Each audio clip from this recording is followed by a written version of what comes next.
Hello बच्चों, आज हम लोग 10th का फर्स्ट चैप्टर मैथ्स का करेंगे। रियल नंबर्स मतलब वास्तविक संख्याएं।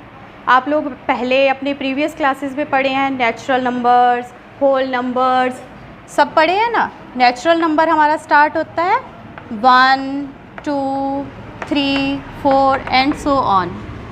नेचुरल नंबर मतलब प्राकृतिक संख्याएं।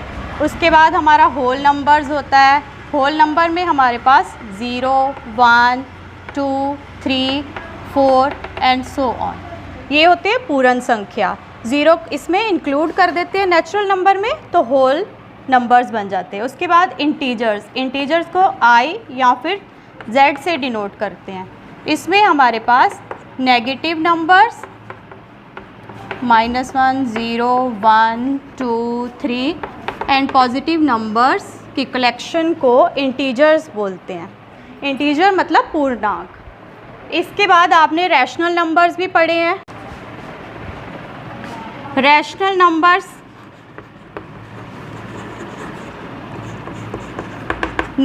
of the form P/Q where Q is not equal to 0 and P, Q are co-prime, ये भी आप पढ़े हैं।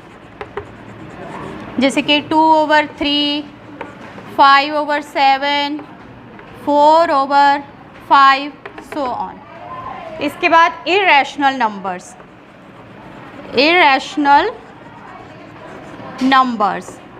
द नंबर्स जिसको आप P/Q की फॉर्म में नहीं लिख सकते उनको हम बोलते हैं irrational numbers. For example √2, √3, √5 so on, pi, like these numbers are called irrational numbers। अब ये सारे नंबर्स को मिला के हमारे पास मिलते हैं real numbers. Set of all these numbers is called real numbers. आप नंबर लाइन को जानते हैं, नंबर लाइन सबको ड्रॉ करनी आती है। जो नंबर्स हम नंबर लाइन पे दर्शा सकते हैं, दिखा सकते हैं, वो नंबर्स रियल नंबर्स होते हैं। कोई भी नंबर आप जो इस पे नंबर लाइन पे दिखाते हैं वो रियल नंबर्स होते हैं। इमेजिनरी नंबर्स होते हैं वो नंबर लाइन पे हम शो नहीं कर सकते।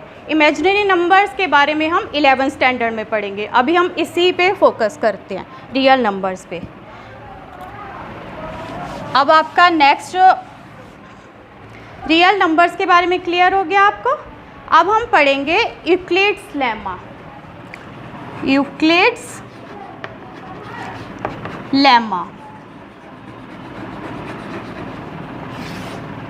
यूक्लिड एक बहुत ग्रेट मैथमेटिशियन थे। आपने 9th स्टैंडर्ड में भी उनकी थ्योरम्स पढ़ी होंगी।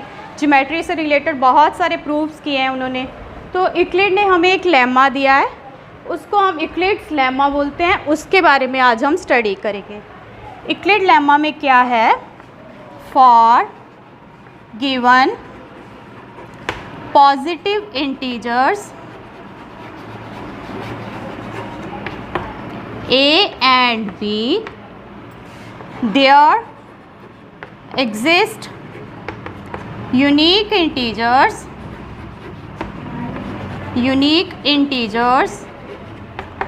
Q and R such that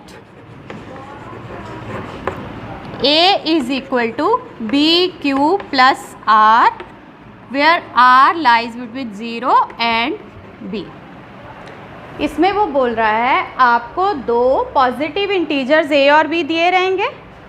उसके लिए आपके पास दो नंबर ऐसे Q और R आएंगे जिससे कि A is equal to BQ plus R होगा, जिसमें R lies between 0 and B। इसको अंडरस्टैंड कैसे करेंगे? इसको अंडरस्टैंड करने के लिए आप 3rd ग्रेड में आ जाइए। डिवीज़न करी है सबने डिवीज़न करी है। 10 को डिवाइड कीजिए 3 से। 3 3 दा 9, रिमाइंडर 1। सबको पता है इसको हम रिमाइंडर बोलते हैं, इसको कोशेंट बोलते हैं। ये डिवाइज़र होता है और ये डिविडेंड होता है। सबने किया है। और डिवीज़न करने के बाद हम अपना आंसर वेरीफाई कैसे करते थे? एक फार्मूला होता था, dividend is equal to divisor into quotient plus remainder. सबको याद आ गया होगा। बस इसमें वैल्यू सब्स्टिट्यूट करनी है आपको। ये a is equal to b q plus r क्या है, ये देखिए, इसको डिवाइड करके देखिए। a को अगर आप डिवाइड करेंगे b से तो यहाँ पे कोशेंट q है, मान लीजिए यहाँ x आ रहा है और ये रिमाइंडर r है। बस यहाँ से आपको इसमें वैल्यू सब्स्टिट्यूट करके लिखनी है।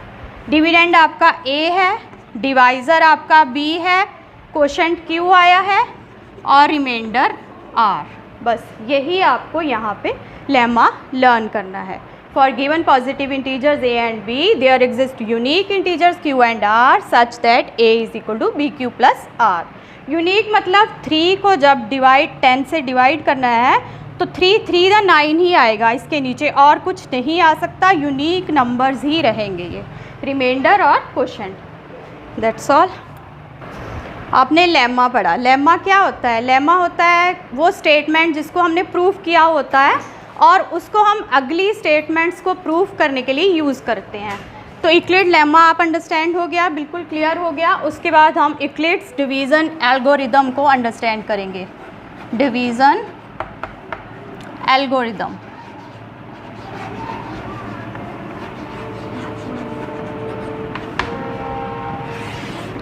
यूक्लिड्स डिवीज़न एल्गोरिदम में हमें क्या करना है? हमें HCF फाइंड करना है। HCF आप आई थिंक 4th ग्रेड से हमें करना स्टार्ट कर देते हैं, लॉन्ग डिवीज़न मेथड से करते हैं ना। बस करना वही है लेकिन उसको सिंबल्स में लिखना है। अब आप बोलोगे यार इतना तो करते आ रहे थे, ये नया क्यों कर रहे हैं? ये इसलिए कर रहे हैं, आपको हायर स्टडीज़ के लिए प्रिपेयर कर रहे हैं। आप लोग को पता है हम तो ये MSc में किए हैं, आप लोग अभी 10th में ही कर रहे हैं ये। तो आपको आगे हायर स्टडीज़ के लिए प्रिपेयर करने के लिए सिंबल्स के साथ इसको सॉल्व करेंगे। यूक्लिड्स डिवीज़न एल्गोरिदम में हमारे पास 3 स्टेप्स रहते हैं HCF फाइंड करने के लिए। उसके लिए आप लिखोगे for given positive integers a and b where a is greater than b, HCF can be obtained by following 3 steps।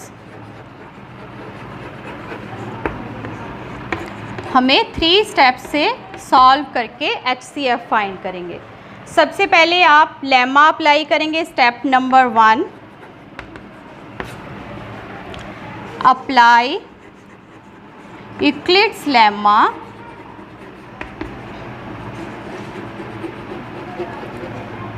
For A and B। We get, क्या मिलेगा हमको? A is equal to b q plus r. अभी हम करें। For 2 positive integers a and b, there exist unique integers q and r such that a is equal to bq plus r, जहाँ पे r के लिए क्या condition है? 0 less than equal to r less than b। मतलब r की value 0 भी हो सकती है रिमाइंडर, और 0 से लेके 1 2 3 depends on the value of b। Second step है इसका, if r is equal to 0, in case आपका r 0 आ जाता है तब आपका HCF of a and b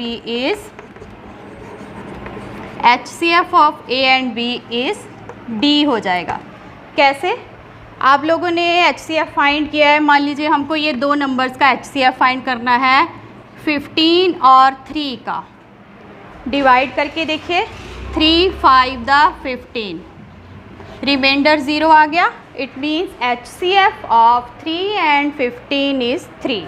same here, अगर 2 नंबर A और B हैं, यहाँ पे R की वैल्यू अगर 0 फिल कर देते हैं, सब्स्टिट्यूट करते हैं, तो A is equal to b q, मतलब आपका जो डिवाइज़र है वही आपका आ जाएगा HCF। सॉरी, D नहीं आएगा, यहाँ पे B आएगा, क्यों? Because A is equal to b q plus r है, तो B is the HCF of A and B हो जाएगा। ये B है, ये A है, B is the HCF of A and B। Step number 3,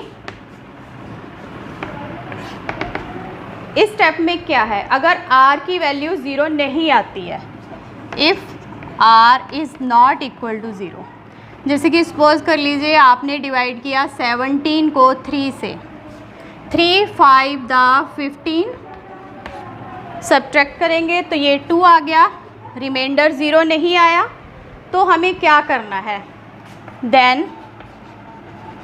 continue the process, हमें process को कंटिन्यू करना है, continue the process till you get 0 remainder, जब तक के 0 रिमाइंडर नहीं आ जाता आपको डिवाइड करते जाना है, जैसे हम HCF के लिए करते थे। क्या ये 3 को अंदर ले जाते हैं, 2 1s 2, 1, अभी भी रिमाइंडर 0 नहीं आया, फिर क्या करेंगे, ये वाला 2 अंदर लेके जाएंगे और डिवाइड करेंगे, 1 2s 2, अब रिमाइंडर 0 आ गया, तो इसका मतलब 3 और 17 का HCF 1 है। तो अभी हमें HCF मिल जाएगा, the last number is the last divisor is the HCF। Process को कंटिन्यू करते हुए जो आपको लास्ट डिवाइज़र मिलेगा, last divisor will be the HCF of A and B। बेटे आप लोग की बुक में C और D लेके उसने ये स्टेप्स एक्सप्लेन किए हैं, मैंने A और B इसलिए लिया है क्योंकि हमने लेम्मा को A और B से एक्सप्लेन किया था, अदरवाइज़ आप कंफ्यूज हो जाते हैं C D ये क्या आ गया, इसलिए A और B लेके आपको एक्सप्लेन किया है। अब हम एक एग्ज़ाम्पल लेते हैं, find HCF of 45 and 135 by using Euclid's lemma।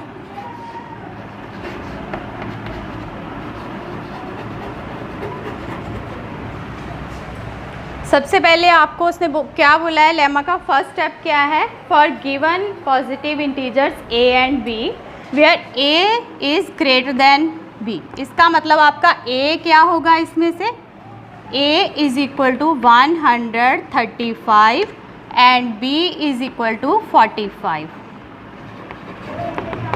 फिर for given integers A and B there exist unique integers Q and R। Q and R कैसे फाइंड करने हैं, आपको डिवाइड करना है, डिवाइड करेंगे तो 45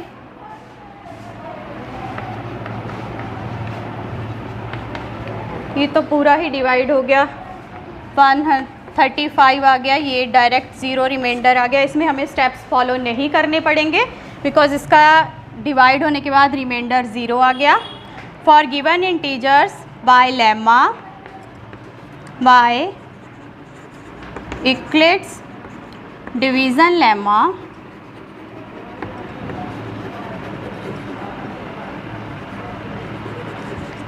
A is equal to B Q plus R, 0 less than equal to R less than B। A हमारे पास है 135 is equal to 45 into B is equal to 45 and Q is equal to 3 plus remainder R is equal to 0। उसने क्या बोला है, if R is equal to 0, step 2, if R is equal to 0 then HCF is equal to 45। HCF is equal to the divisor that number 45। अगर हमारा reminder 0 नहीं आता, हमें कोई और एग्जांपल लेके अभी समझना पड़ेगा इसको।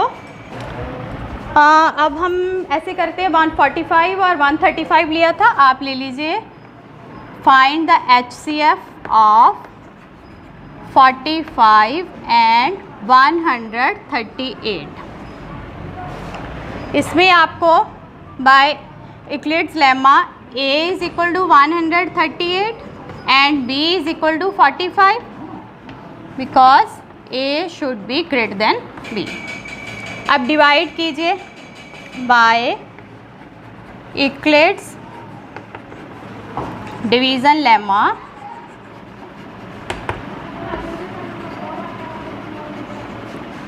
A is equal to B Q plus R, 0 less than equal to R less than B।